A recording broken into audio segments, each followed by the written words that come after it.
Hello everyone. Today I'm excited to share an amazing video with you that you won't want to miss. Have you ever found yourself stuck with a phone that's locked to a carrier you don't want to use? If so, don't worry because in this video, I'll show you how to unlock your phone from any carrier using a completely free method. The first step is to insert an unsupported SIM card into your phone. This simply means using a SIM card from a carrier that is different from your original one. Once you power up your phone, you'll receive a message asking for an unlock code.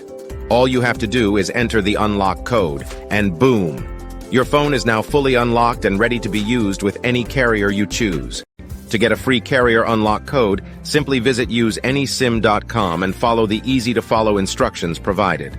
Once you've completed the process, you'll receive a network unlock code via email or a status unlocked notification in the app, depending on your device's carrier.